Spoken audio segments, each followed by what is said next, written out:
The beloved character has had a stressful start to 2026, as she's been racked with guilt following her brother's death.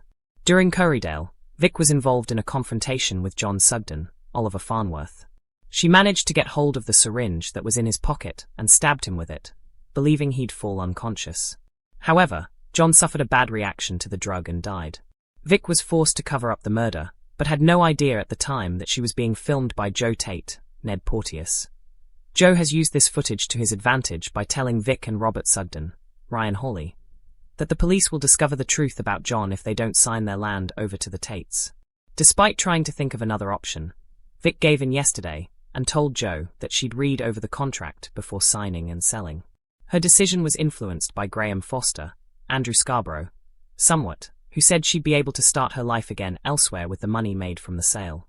Joe faced a new hurdle in today's episode, as he learnt that Moira Dingle, Natalie J. Robb, also needed to sign the contract before the Sugden land became his.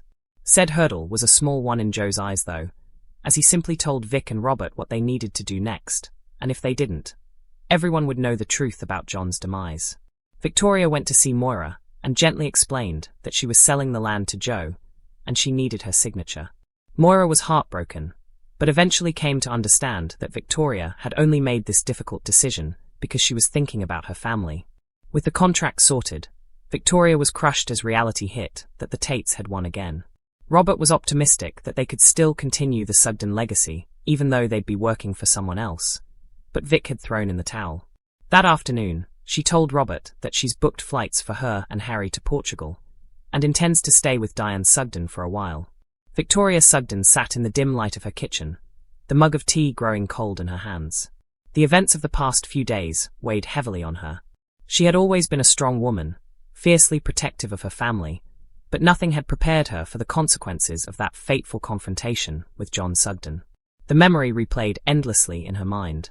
John's aggressive sneer as he reached into his pocket, the metallic glint of the syringe, and the moment she made a split-second decision that had changed everything. She had thought it would be a non-lethal sting, something to knock him out so no one would get hurt. But John's body had reacted violently to the drug, and the man she had grown up alongside, had shared memories, arguments, laughs, was dead. She couldn't even cry properly. Every time she tried, the guilt bubbled up like a tide she could never hold back. And now, on top of that, there was Joe Tate. She had no idea he had recorded the entire incident.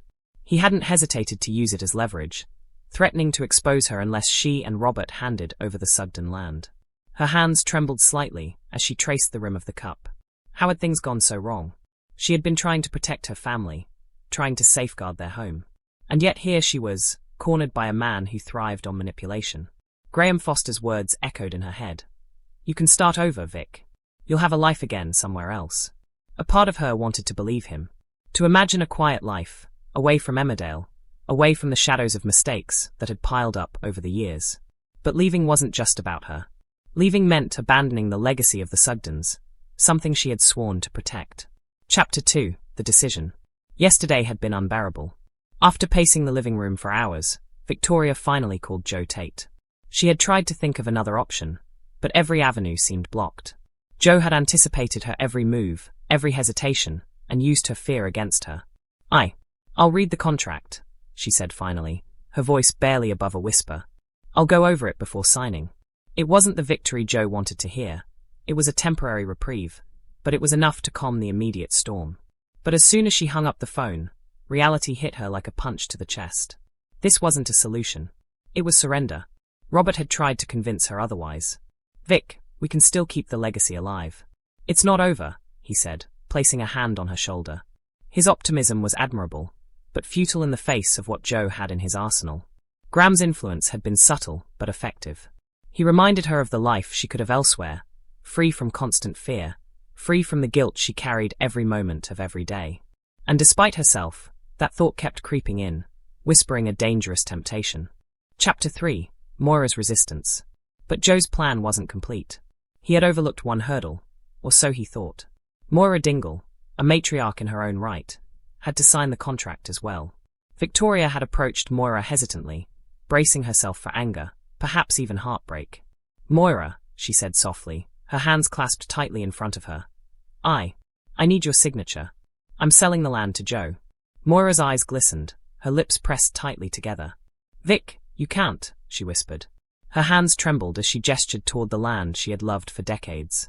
This land, it belongs to the family. You can't just give it away." Tears pricked Victoria's eyes. She hated being the bearer of such news, hated causing pain to someone she respected deeply. But she had no choice. "I'm doing this for my family, Moira. I thought, maybe we could survive this, and still carry on the Sugden name, even if it's under someone else's shadow. I can't risk what Joe knows." Moira studied her for a long moment, then slowly nodded. There was understanding there, tinged with sorrow, but she signed the contract. Chapter 4: The Tate's Victory. With the paperwork complete, Victoria felt the crushing weight of reality settle over her. The Tates had won. They now controlled the Sugden land, and despite Robert's attempts at optimism, Victoria knew the battle was over. She wandered through the fields that had been her family's for generations, the wind whipping against her face, as if to remind her that change was inevitable. The house that once felt warm and safe now felt like a gilded cage. Robert tried to rally her spirits. "Vic, we can still work together. We can make the best of this. The Sugden name, it's still ours." But Victoria couldn't bring herself to argue. The pain, the fear, the guilt, it was all too much. She had made her choice. That afternoon, she sat down with Robert, her voice quiet but resolute. "I've booked flights for Harry and me. We're going to Portugal. I'll stay with Diane for a while. I need to breathe." Robert's face fell, but he understood. Sometimes survival meant stepping away, even from the things you loved most. Chapter 5: The Flight to Freedom and Guilt. Packing her bags, Victoria felt an odd mixture of relief and dread. Portugal promised a new start, sun-drenched skies, and a temporary reprieve from her life in Emmerdale. Yet, every suitcase carried more than clothes. It carried the weight of her secrets, the memory of John's death, and the knowledge that Joe Tate had claimed another victory. Harry clutched her hand tightly. "Will it be okay, Mum?" he asked, his young eyes filled with innocence. Victoria smiled, though it didn't reach her eyes. "We'll be okay, Harry. Sometimes, we have to leave one life behind to protect the ones we love. And sometimes, the best way to survive is to move forward." As she closed the door behind them, the fields of Emmerdale stretched out in front of her one last time. The wind whispered through the trees, carrying the memories, the victories, the losses, and the secrets that would never truly leave her. Victoria knew one thing for certain: her life had changed forever. And no matter where she went, the shadow of that fateful day, and the manipulations of Joe Tate, would follow her.